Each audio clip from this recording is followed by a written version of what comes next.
Muy buenas tardes a todos los amigos y amigas que nos están viendo a través de este medio. El día de hoy vamos a tocar un tema de coyuntura nacional e importante. El tema de esta conferencia es Bolivia en democracia o dictadura, basándonos en los hechos del expresidente Evo Morales y su posterior renuncia, que a pesar de su salida del país, su partido aún tiene fuerza y domina los ciertos poderes del Estado.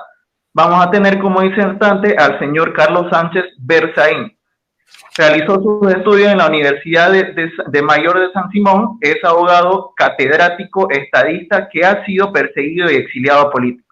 Ha sido ministro de nuestro país en la cartera de Defensa y Gobierno. Tiene una amplia experiencia en los asuntos públicos y es el actual director del Instituto para la Democracia de Miami.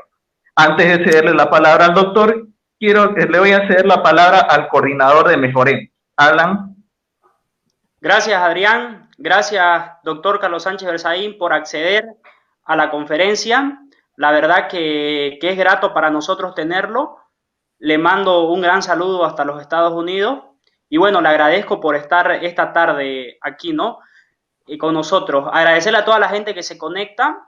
Mejoremos es una organización dentro de la Universidad Autónoma de Virgen de Moreno que se encarga de impulsar la academia dentro de la universidad. Cuando nosotros nos comunicamos con el doctor, le dijimos lo que somos y él, como él también se encarga de impulsar temas académicos, pues quedó encantado de estar esta tarde con nosotros. Yo le agradezco a él por darnos esa mano de seguir impulsando la academia dentro de la universidad. Vamos a seguir teniendo actividades. Esta tarde vamos a tener la oportunidad de tenerlo al doctor. La verdad que es un gran disertante, nos sentimos contentos de tenerlo. Y bueno, doctor, le cedo la palabra para que usted pueda explayarse y darle a su disertación. Muchas gracias, gracias Adrián. Doctor. Mucho gusto, gracias Adrián y gracias Alan por la presentación. Como les dije cuando me invitaron, honrado de poder participar en un foro académico promovido por estudiantes universitarios, por jóvenes de la carrera de Derecho. Extraordinario que la Universidad Autónoma Gabriel Zené Moreno auspicie e impulse esto. El tema que me han pedido tocar hoy día es Bolivia, democracia o dictadura.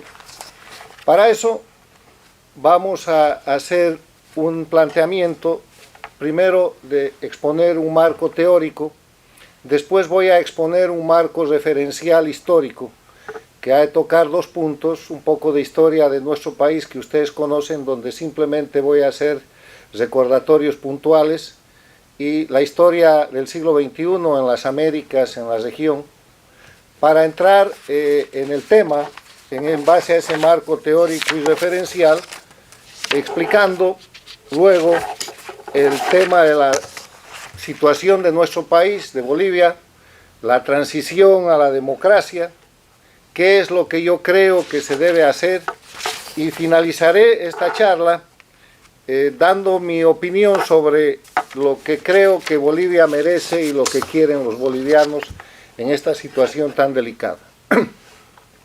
El marco teórico para hablar de Bolivia, democracia o dictadura, tenemos que recordar por lo menos tres conceptos. Democracia. ¿Qué es la democracia? De la democracia se ha teorizado, hay conceptos, hay escuelas, hay una serie de grandes autores que nos han dicho lo que es democracia. Pero en las Américas, a partir del 11 de septiembre del año 2001, el concepto y la naturaleza y lo que es la democracia ha dejado de ser teoría y ha pasado a ser una norma internacional, porque es el 11 de septiembre del 2001 que se firma la Carta Democrática Interamericana, de la cual Bolivia y todos los países de las Américas, excepto Cuba, son signatarios. Ustedes tienen que recordar que la Carta es la forma de tratado más importante, más mandatorio, que se utiliza como instrumento constitutivo en el derecho internacional. O sea, no es una casualidad que a esta norma internacional, que es también una norma de derecho interno, por lo tanto, en todos los países signatarios, se le haya dado la condición de carta porque se trata de uno de los instrumentos más importantes. La Carta Democrática Interamericana no define lo que es la democracia, pero sí nos da los elementos esenciales de la democracia. El artículo 3 de la Carta Democrática Interamericana dice que los elementos esenciales de la democracia son, entre otros, 5. Primero, el respeto a los derechos humanos y las libertades fundamentales. Segundo, el acceso al poder y su ejercicio con sujeción al Estado de Derecho. Y ustedes saben que Estado de Derecho quiere decir cumplimiento de la ley. Nadie por encima de la ley. La ley por encima de los ciudadanos como norma de conducta para gobernantes y gobernados, Estado de Derecho. Tercero, la división e independencia de los órganos o poderes públicos. Que nadie concentre el poder, que funcione el sistema de frenos y contrapesos, de check and balances, para que funcione efectivamente el sistema.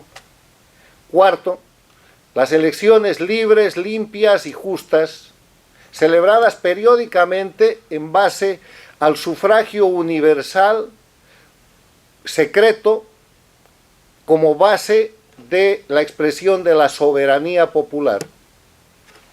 Cuando hablamos de elecciones, ahí hay unos elementos importantísimos. Tienen que ser libres, tienen que ser justas, tienen que estar fundadas en el sufragio universal y tiene que ser ese sufragio universal expresión de la soberanía popular. El siguiente elemento es la libre organización política en partidos o en organizaciones para ejercer precisamente el conjunto de derechos que tiene el ciudadano. Cuando hablamos de elementos esenciales, la palabra esencial significa que si ustedes le quitan lo esencial a algo, al sujeto o a la cosa que se describe, deja de existir. O sea, no hay democracia si falta uno solo de los elementos esenciales. Respeto a los derechos humanos y libertades individuales, Estado de Derecho, división e independencia de poderes, elecciones libres y justas y libre organización política. Esa es la democracia. No es una democracia en las Américas que tenga apellido. Hay autores, comentaristas, políticos que gustan hablar de la democracia poniéndole apellido.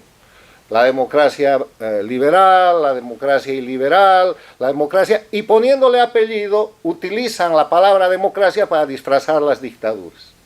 Eso es, entre otras cosas, lo que ha venido pasando en las Américas, como vamos a ver más adelante en el tema del siglo XXI. O sea, democracia, el concepto es un concepto establecido por los 5 elementos esenciales de una norma obligatoria internacionalmente en las Américas, que es la Carta Democrática Interamericana, y obligatoria en los países porque se trata de una carta, de un tratado internacional que Bolivia ha suscrito. Segundo concepto, dictadura. La dictadura se entiende como el régimen político que por la fuerza o la violencia concentra todo el poder en una persona, grupo u organización y reprime los derechos humanos y las libertades individuales. Es todo lo contrario de la democracia, porque se trata de la concentración de poder en un individuo, en un grupo o en una organización que utiliza ese poder para hacer desaparecer las libertades, para violar los derechos humanos y para someter a las personas. Eso es una dictadura. Hay gente que presenta la dictadura como una forma de autoritarismo, hay gente que no le gusta utilizar el término dictadura y prefiere incluso llamar a las dictaduras democracias imperfectas o democracias iliberales, y eso no es así. El concepto de dictadura aceptado en la academia y aceptado es este que les acabo de referir. Y hay un tercer concepto que quiero puntualizar para esta conferencia y es el de república. A veces se confunde lo que es democracia con república y a partir de la Carta Democrática Interamericana esto es mucho más interesante porque la Carta Democrática Interamericana ha tomado en sus elementos esenciales los elementos característicos de la república. Un concepto generalmente aceptado de lo que es república es que es la forma de gobierno regida por el interés común, por la justicia y por la igualdad. Miren esos tres elementos que describen la república: interés común, justicia e igualdad. Pero cuando entramos a la descripción de los elementos que caracterizan a la república, encontramos que está caracterizada porque la soberanía radica en el pueblo, está caracterizada porque el pueblo elige sus gobernantes por un tiempo determinado, no hay gobierno indefinido en la república, sujeto a la ley, lo que tiene la democracia, que es el Estado de Derecho, concepto más contemporáneo, el de Estado de Derecho, con obligación de rendición de cuentas. Los elegidos en una república son mandatarios, son gente que recibe un mandato. El mandante es el pueblo soberano que tiene el derecho de que les rindan cuentas después de que ha terminado el periodo establecido por ley, para que esos funcionarios electos cumplan la función en la que el pueblo le dio su confianza. Y el otro elemento es, además de todo esto, que está fundado en la búsqueda del bien común, porque no hay manera de presentar un gobierno que pretenda ser una república o que pretenda ser una democracia si es que lo que se busca no es el bien de los ciudadanos. De estos conceptos que se los planteo como marco teórico, pasemos al marco referencial. Mi marco referencial en esta charla tiene que ver con un poco de historia de Bolivia.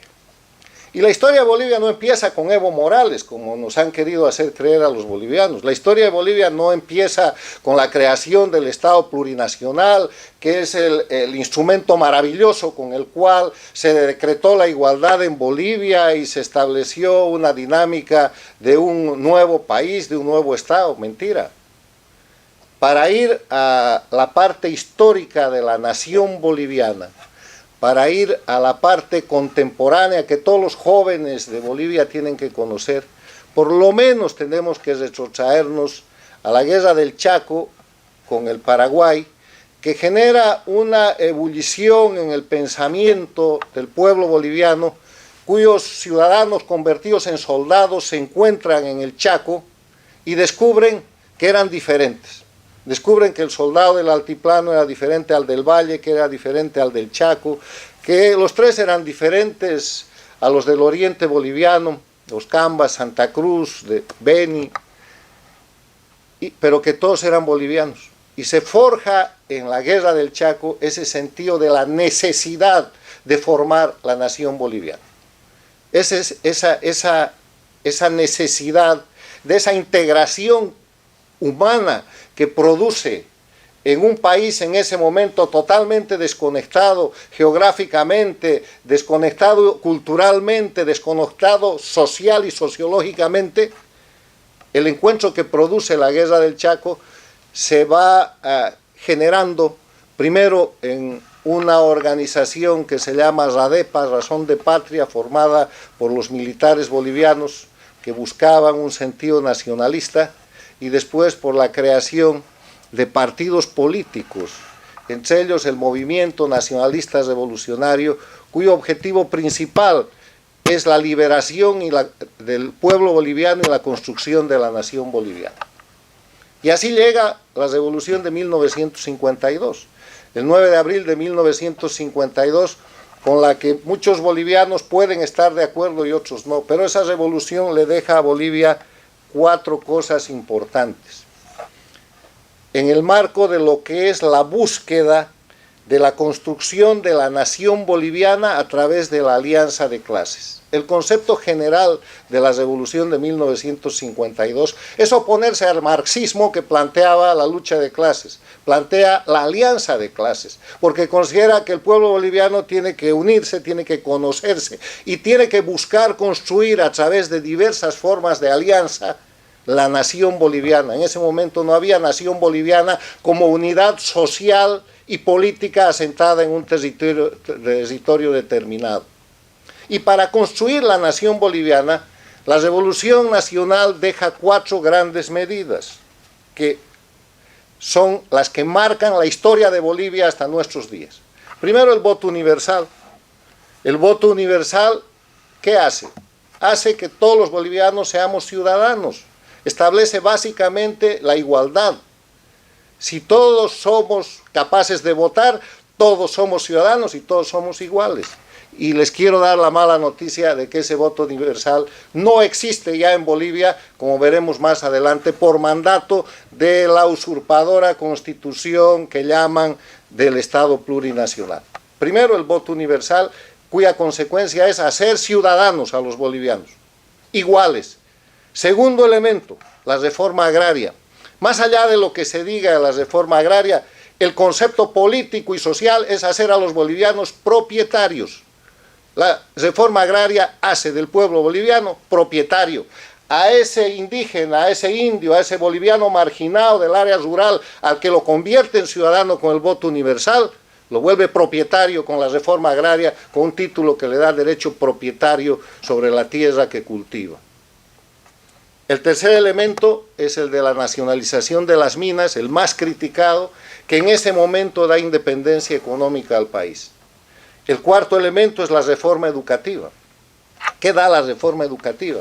La reforma educativa no era solo alfabetización, era la obligación de que todos los bolivianos asistan a la escuela, por lo menos escuela primaria, escuela secundaria abierta y sistema universitario también abierto, para que el pueblo boliviano se eduque, porque educación es libertad, o sea que la reforma educativa trae libertad, porque en base a la libertad uno puede tener capacidad de ser emprendedor. O sea, puesto en el lenguaje de nuestro tiempo, de la juventud que ustedes manejan, los 4 elementos sobre los cuales se empieza a construir y se construye la nación boliviana son ciudadanía, derecho de propiedad, independencia económica y libertad, que vienen del voto universal, la reforma agraria, la nacionalización de las minas y la reforma educativa. Olvídense de las controversias de ese momento y vean los resultados. A partir de eso, a partir de 1952, voto universal, 53, reforma agraria, 54, nacionalización de las minas, reforma educativa y después el sistema de seguridad social, no hay gobierno que recorra la historia hasta el año 2009 que se oponga a la construcción de la nación boliviana. La nación boliviana se construye, el analfabetismo se erradica, los niños del campo y de la ciudad van a la escuela, Bolivia tiene una bandera que es la rojo, amarillo y verde, un escudo, un himno nacional, un idioma. Y en base a eso se construye a través de décadas la nación boliviana. Un sentido que podemos nosotros no reparar en el detalle histórico, pero que hace que todos, en el concepto de la unidad en la diversidad, tengamos una sola nación y seamos bolivianas. Esa nación boliviana que el año pasado, en octubre, toma las banderas y resiste cívicamente por 21 días para hacer que el dictador renuncie. Esta historia avanza en Bolivia.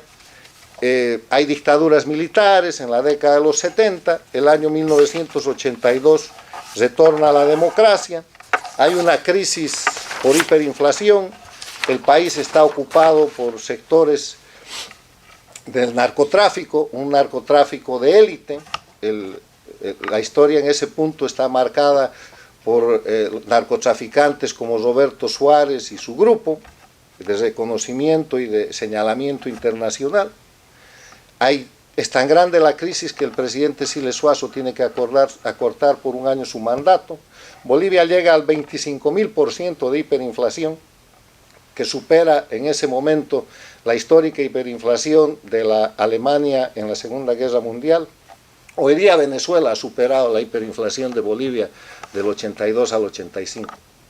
El año 85 llega a la presidencia Víctor Paz Estenssoro, establece la nueva política económica con el decreto supremo 21060, quiere decir libertad de cambio, libertad económica, un régimen de apertura a la nueva forma de mundo que existía en ese momento.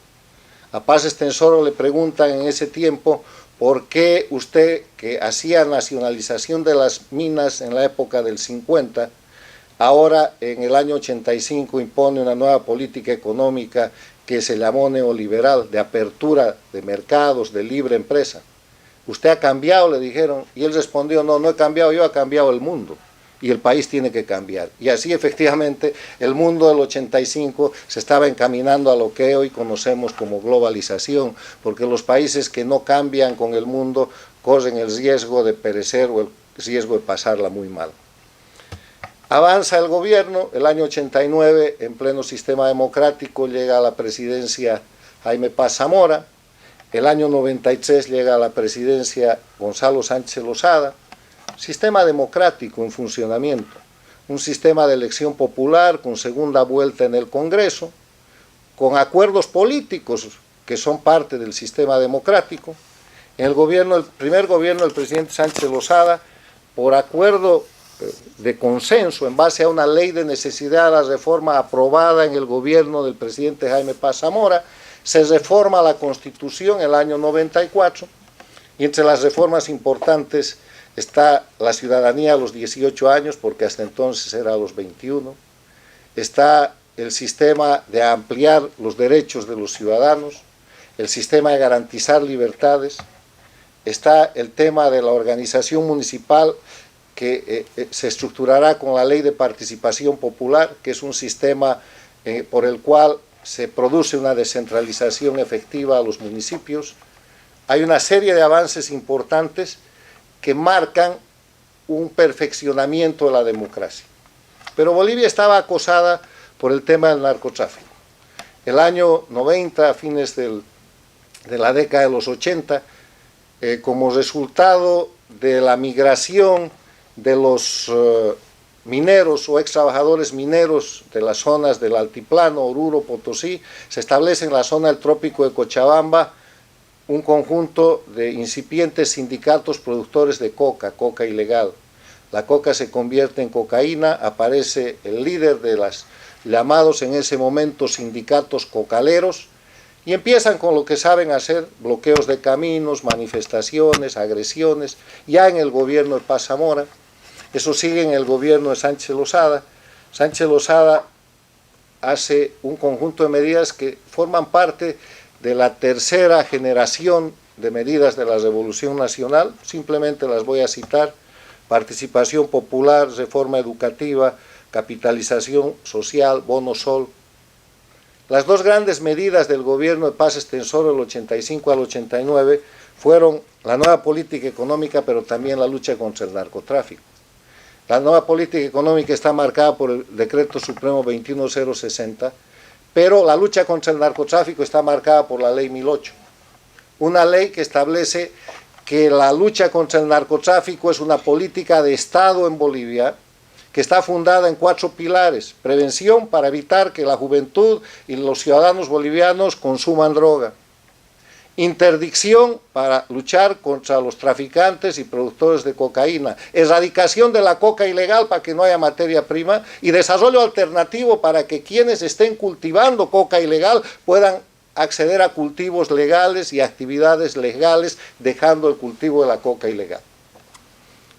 Esta política se mantiene como política de Estado hasta que Evo Morales llega al poder, y básicamente hasta que cambia y suplanta la Constitución de la República de Bolivia, y lleva de una existencia aproximada de 50.000 hectáreas de coca ilegal, comenzando la década de los 90, al año 93, en que quedaban 3.000 hectáreas de coca ilegal. ¿Resultado de qué? De una política de Estado cumplida por todos los gobiernos, por los gobiernos de toda la década del 90, Paz Zamora, Sánchez de Lozada, Banzer, el año que gobernó Jorge Quiroga. La política de lucha contra el narcotráfico nunca estuvo en discusión, pero lo que sí estuvo presente fueron los permanentes actos de violencia, de conspiración, de sedición, bloqueos, secuestros, que generaron a su vez la necesidad de continuar luchando exitosamente contra el narcotráfico. El siglo XX termina con una Bolivia en crisis. El presidente Banzer se enferma, tiene que dejar el gobierno a los 4 años de su mandato, el mandato ya eran 5 años, hasta el año 94 la Constitución decía que eran 4 años, pero el 94 con la reforma constitucional se agrega a 5 años el mandato presidencial, que no tiene efecto para el presidente en ejercicio. Sánchez Lozada solamente gobierna 4 años, del 93 al 97, y el año 97 viene el primer presidente con 5 años de mandato, que es el general Banzer, en su gobierno democrático. Pero se enferma y muere, y el último año de mandato es cumplido por su vicepresidente Jorge Quiroga. Y el año 2000 es acompañado en Bolivia por una crisis económica muy grave, una crisis generada por un bajón en los precios internacionales, que se trata de convertir en una crisis del sistema que había tenido una expresión muy dura ese mismo año 2000 con lo que se llama la guerra del agua. Una primera maniobra de naturaleza conspirativa para tratar de derrocar al gobierno y para tratar de debilitar el sistema democrático. Avanza la historia y después tenemos, en el 2002, gana la elección nuevamente Sánchez Lozada. Inmediatamente de llegar al poder convoca un diálogo nacional exitoso. El único sector que no quiere ir al diálogo y que no participa del diálogo es Evo Morales y sus cocaleros. Empiezan los actos de violencia en enero del 2003 con los cocaleros, después viene Febrero Negro, un intento de golpe de Estado, y después viene todo un proceso conspirativo que termina con el derrocamiento del presidente Sánchez Lozada el 17 de octubre del 2003, con la denominada Guerra del Gas. Qué curioso, ¿no? Evo Morales, el gran derrocador de la Guerra del Gas, termina siendo después el liquidador del gas, porque ha dejado Bolivia sin gas, lo que era una potencia gasífera a partir del proceso de la capitalización y de la inversión. Es hoy día un país que no puede cumplir los contratos de gas con la Argentina y con el Brasil, como resultado de una falsa nacionalización, que es otro hecho de la historia que lo cito en el marco de referencia.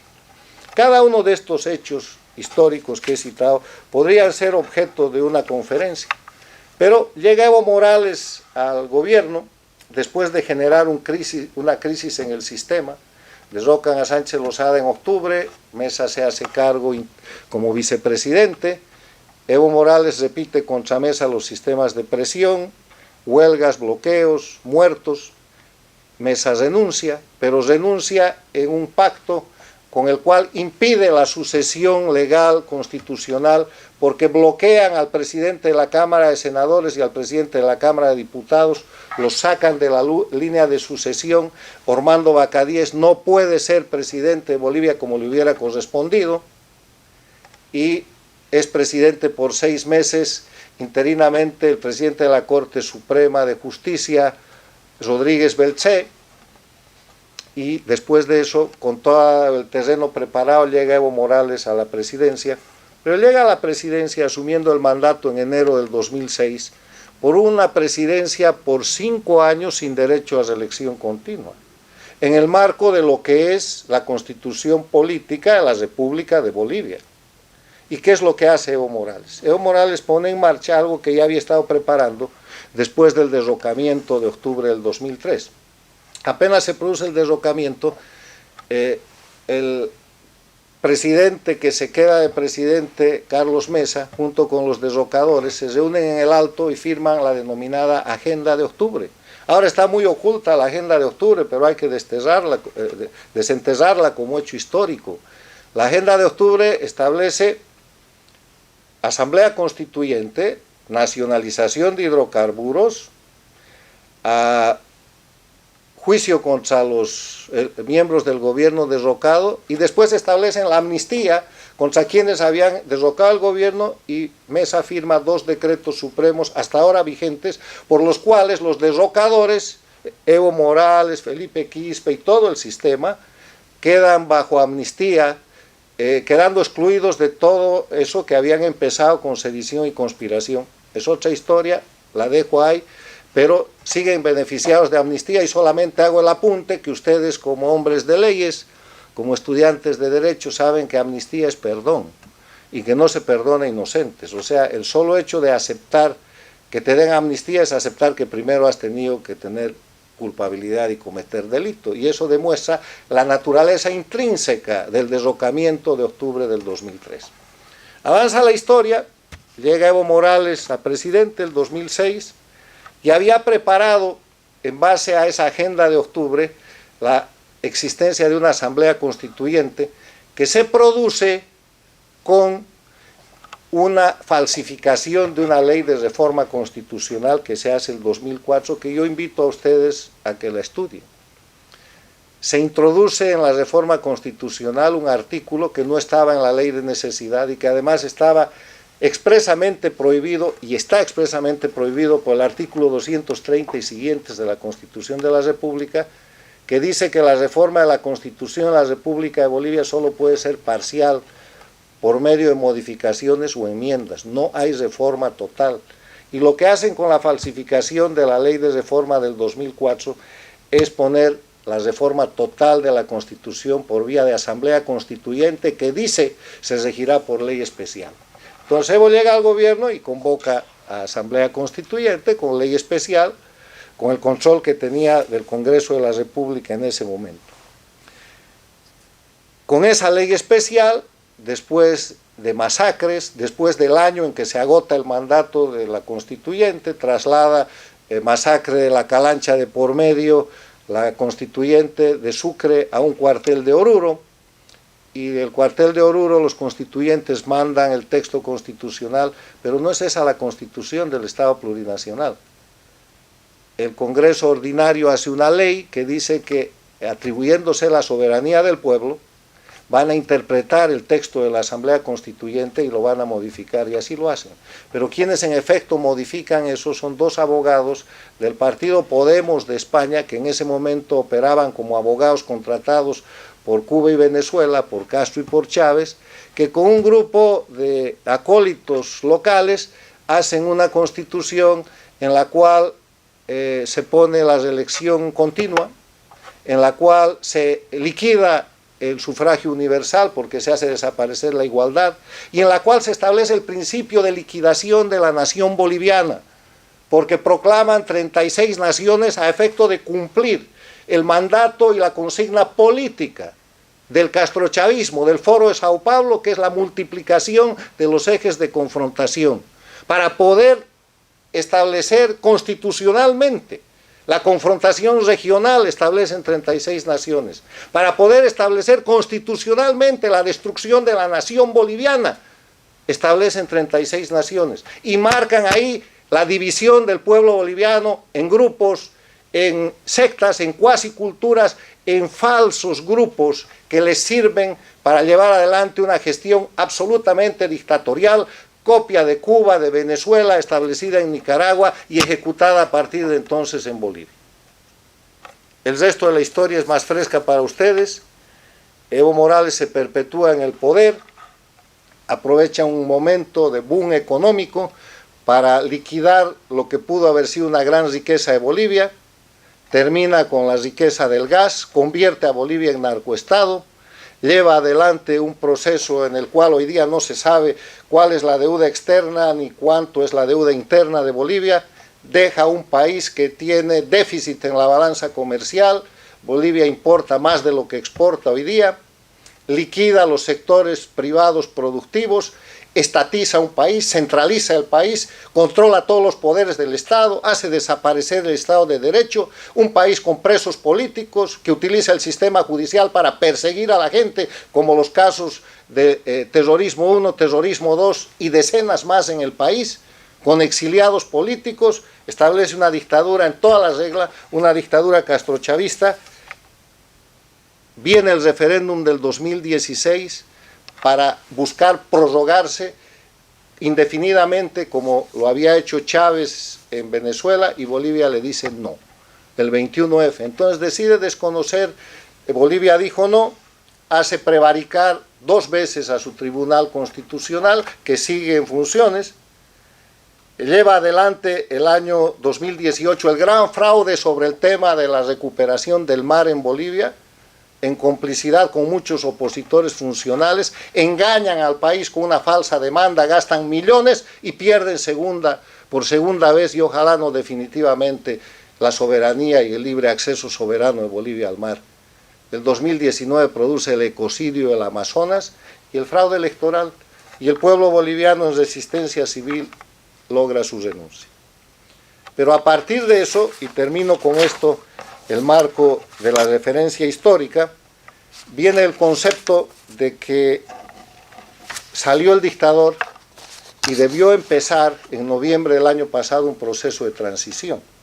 Transición a la democracia quiere decir pasar de una situación de dictadura en la cual, como les he descrito, todo el poder está concentrado en un individuo o en un grupo de individuos, no se respetan los derechos humanos, no hay Estado de Derecho, no hay división e independencia de poderes, no hay elecciones libres porque no hay voto universal y no hay libre organización social y política porque está controlada por los organismos funcionales que ha extendido y ha lubricado y ha instaurado la dictadura de Evo Morales. No hay ninguno de los elementos esenciales en Bolivia.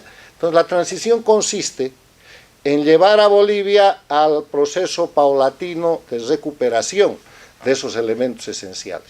Ahora, la dictadura en Bolivia descansa en dos pilares: un pilar jurídico constitucional y un pilar criminal territorial.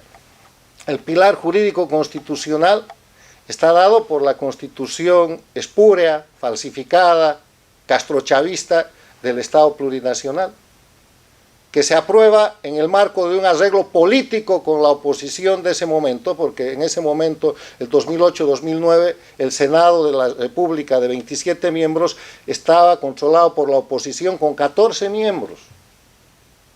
Y esa oposición pacta con Evo Morales y le entrega su constitución y suplantan la República de Bolivia y la constitución. Denuncié esos hechos en ese momento en este libro, que ustedes lo pueden encontrar ahora en Bolivia porque estaba prohibido, incluso fue secuestrado por Evo Morales. La dictadura del siglo XXI en Bolivia. Sucede eso y en el proceso que debió ser la transición no hay transición. Empieza Evo Morales con actos violentos, produce las masacres de Sencata, de Sacaba y del Chapare en noviembre del año pasado y es grabado en esos delitos. Y el gobierno ofrece enjuiciarlo, dice que le van a poner un sello de búsqueda a Interpol. Dijeron lo mismo por el tema del fraude electoral, ninguna de las dos cosas ha sucedido. Se empiezan a proliferar los salvoconductos, toda la gente vinculada con la dictadura se va, los que no se quedan de candidatos, llevan adelante un proceso electoral, que es un proceso electoral que no es un proceso electoral en democracia, porque para que haya proceso electoral en democracia hay que cesar, hay que dejar sin efecto esos dos pilares que sostienen la dictadura. El pilar jurídico constitucional que solo puede cesar reconociendo la vigencia de la Constitución de la República de Bolivia, que es un acto que se puede hacer muy rápidamente por un decreto presidencial de la presidenta Áñez, aplicando la gran precautela, la gran medida de protección constitucional que tiene la Constitución de la República, que está en el artículo 31 de la Constitución, que dice: son nulos los actos de quienes usurpen funciones que no les competen o ejerzan jurisdicción o potestad que no emane de la ley. Falsificaron la ley de reforma del 2004, convocaron a constituyente, hicieron constituyente, cambiaron el resultado de la constituyente, se arrogaron los derechos del pueblo, hicieron un referéndum fraudulento en base a todos esos crímenes, masacraron al pueblo boliviano porque la media luna se les resistió, porque Chuquisaca, Cochabamba, Santa Cruz, Beni, Pando y Tarija dijeron no y fueron calificados de separatistas. El gobernador de Pando fue encarcelado por años, Leopoldo Fernández. El gobernador de Cochabamba fue enjuiciado y exiliado, Manfred Reyes Villa. El gobernador de Tarija fue exiliado, Mario Cosío. Los gobernadores de Chuquisaca y del Beni fueron perseguidos y se quedó el gobernador de Santa Cruz. Pero el pueblo resistió y fue derrotado y entonces hubieron más de 1.200 exiliados, produjeron la masacre de las Américas, los casos terrorismo 1 y terrorismo 2, y manipulando la justicia obligaban a la gente a declararse culpable por delitos que nunca habían cometido. O sea, transición no hay, porque el pilar que sostiene la dictadura jurídico-constitucional está intacto, y el pilar criminal territorial, que son las federaciones de cocaleros, productores de coca y de cocaína, lo que llaman movimientos sociales, que son grupos que equivalen a los colectivos de Venezuela, están intactos y acaban de estrangular al país, acaban de volver a matar, acaban de volver a oprimir a Bolivia en esos 14 días de bloqueo, donde le han privado de oxígeno, de combustible, de gasolina, de alimentos a los ciudadanos normales y a los enfermos, y donde ha muerto mucha gente. La estadística de esos muertos todavía no se conoce. ¿Por qué no se conoce? ¿Dónde están los muertos de la última masacre de Evo Morales y sus miembros de crimen organizado a través de su partido el MAS y de la operación de sus federaciones cocaleras y de cocaína y de lo que ahora es la manipulación de la Central Obrera Boliviana? ¿Dónde está esa investigación? ¿Dónde están las responsabilidades contra una persona, hoy día acusado de pedófilo, pero grabado ordenando bloquear las ciudades y matar de hambre a los ciudadanos bolivianos? No existe. Por eso no hay transición. Porque además de que no se ha repuesto ninguno de los 5 elementos esenciales de la democracia, y no se ha hecho ni intento de hacerlo, porque el gobierno más bien es de continuidad, lamentablemente, que se ha quedado en una situación de gobierno interino, que ha sido agravada con la candidatura a la presidencia de doña Yanine Áñez, que es candidata a la presidenta usando la Constitución usurpadora del Estado plurinacional, porque la Constitución de la República no permite que el presidente en ejercicio pueda ser candidato para la próxima elección. No se ha eliminado ninguno de los elementos esenciales, y además de no haber eliminado, de no haber recuperado más bien los elementos esenciales, se mantienen la Asamblea de la Dictadura, los jueces de la dictadura, el Tribunal Constitucional de la Dictadura, en el Poder Ejecutivo, de subsecretarios para abajo, los directores jurídicos y los empleados de la dictadura, y las leyes de la corrupción de la dictadura. O sea, salió el dictador, no salió la dictadura, y lamentablemente en Bolivia no hay ni transición ni democracia. Si ustedes quieren ver la diferencia entre lo que es democracia y lo que es dictadura, simplemente comparen los 5 elementos esenciales con su diario vivir: respeto a los derechos humanos y a las libertades individuales. Bolivia sigue siendo un país con exiliados, sigue siendo un país con impunidad, sigue siendo un país con privilegios. ¿Por qué no derogan los 2 decretos supremos de impunidad por vía de amnistía para Evo Morales y sus cómplices por las masacres del año 2003? ¿Por qué le han firmado una ley de impunidad a todo el gobierno de Evo Morales por los 14 años, la asamblea usurpadora, ahora en este periodo que debió ser de transición? Y ahora tienen una ley para darle más impunidad a esta gente por los últimos 14 días de secuestro y de matanza que a través de los bloqueos han producido en Bolivia.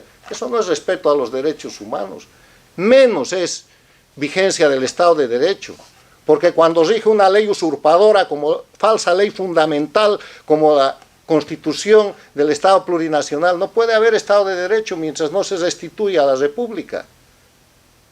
No hay división e independencia de poderes. Todos los poderes del Estado, incluida parte del Ejecutivo, siguen en manos del dictador y de su grupo de delincuencia organizada que se llama Movimiento al Socialista, que debió haber sido inhabilitado simplemente por haber sido el instrumento del delito del fraude electoral comprobado del año pasado. Y ahora está compitiendo en las elecciones y va a llevar adelante, va primero. No existen elecciones libres y limpias porque no hay voto universal, porque el padrón electoral que no se ha cambiado tiene por lo menos 10% de fraude electoral para que el grupo de Evo Morales y Evo vuelva a ser fraude. Porque estamos yendo a una elección con las leyes de la dictadura, no con las leyes de la democracia, sin igualdad, sin voto universal, con gente privilegiada que con 300 votos en algún lugar de los sindicatos controlados por Evo Morales puede elegir un diputado, mientras en las ciudades se necesitan 250.000 o 300.000 votos para elegir el mismo diputado. Y porque hay gente que llega a la función pública por declaración de la Constitución del Estado plurinacional, por la justicia contra las culturas originarias que les da posiciones sin elección en un sistema básicamente fascista de representación funcional. No hay democracia en Bolivia y quien quiera demostrar lo contrario tiene conmigo una puerta abierta para el debate. ¿Qué hacer frente a esta situación? Repito, hay que cesar los dos pilares de la dictadura, hay que cesar la dictadura, restaurar la República de Bolivia, que es restaurar el Estado de Derecho, y a partir de ese momento, con un gobierno de unidad nacional, emprender el proceso largo, penoso y difícil de recuperar el Estado de Derecho, que supone cesar el segundo pilar, que está fundado en el narcotráfico, que está fundado en el terrorismo, que está fundado en la intervención transnacional de los grupos castrochavistas de Cuba y Venezuela que operan en Bolivia. ¿Dónde está el preso de las FARC que cayó los días de noviembre del año pasado y que estaba convaleciente en una clínica de Santa Cruz?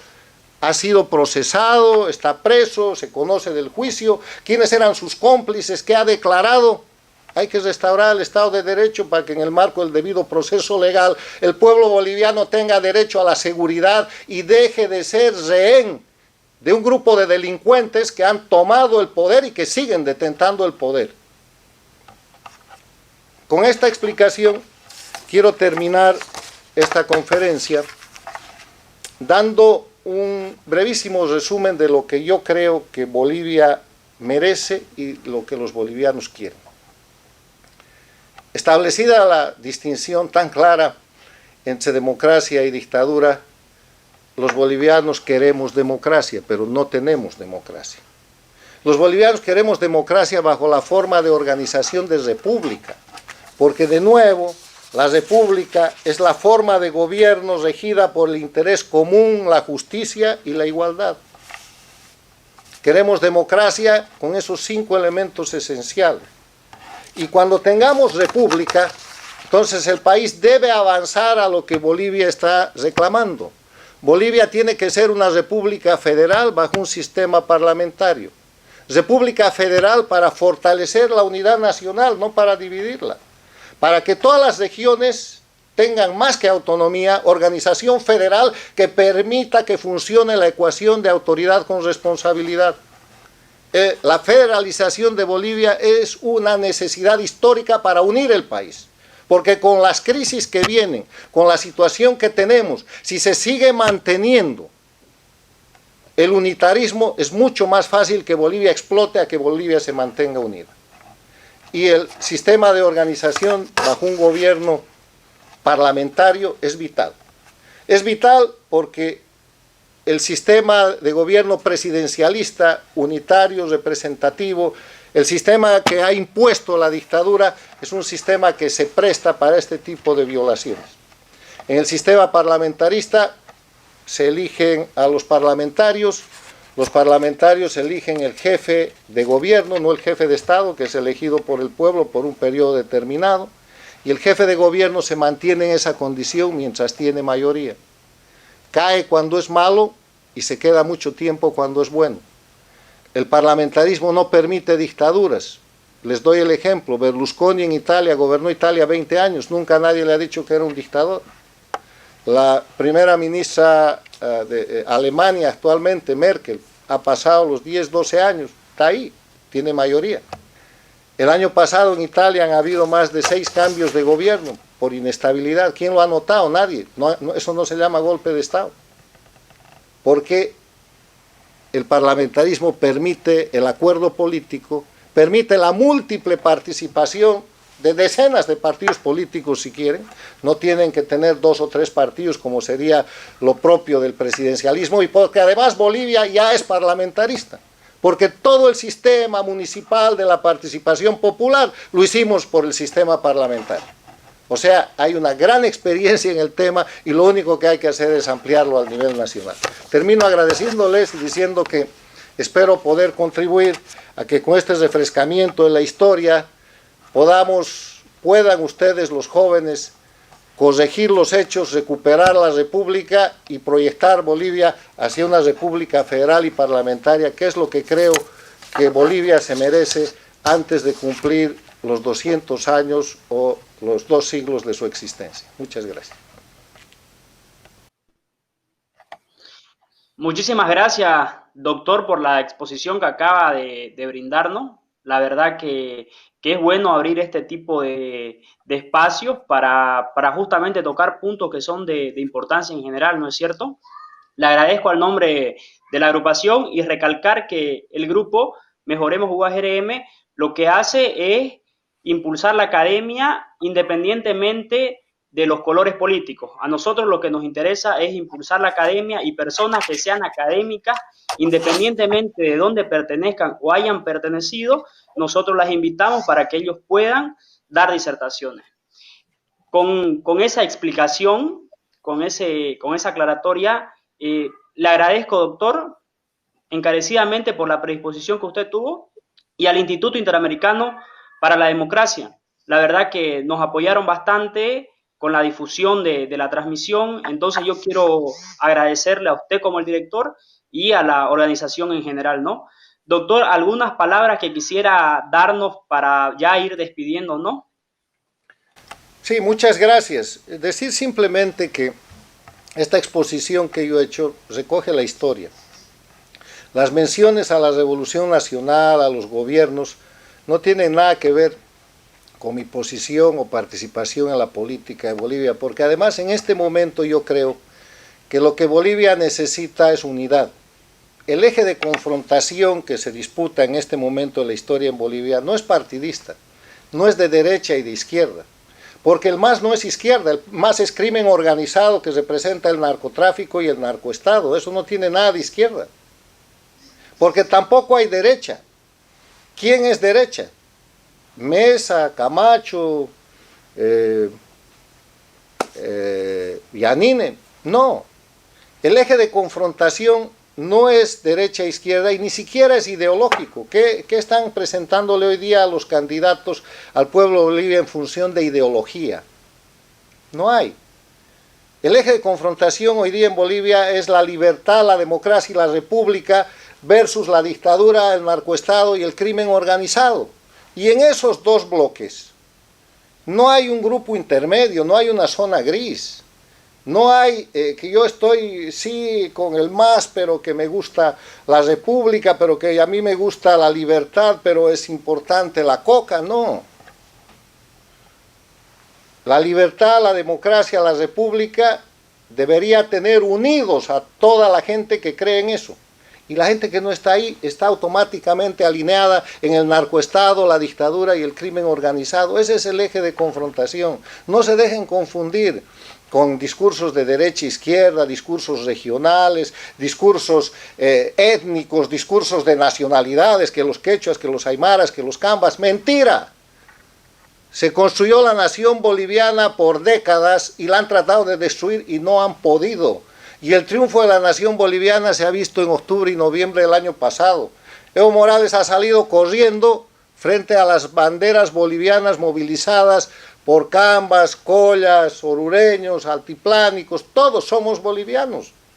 No hay que caer en el discurso divisivo, castrochavista, de dividir a Bolivia en naciones, en regiones, en etnias. Eso no existe. La unidad en la diversidad es Bolivia y el eje de confrontación es república, democracia y libertad versus dictadura, narcoestado y crimen organizado.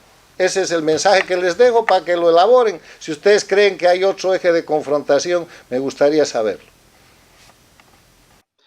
Perfecto, le agradezco nuevamente, doctor, la verdad que fue una exposición bastante nutritiva y le agradezco a toda la gente que estuvo conectada, decirles que se queden atentos, que van a haber nuevas actividades, nuevas conferencias. Gracias a toda la gente, gracias doctor, le mando un fuerte abrazo. Gracias a ustedes por la oportunidad.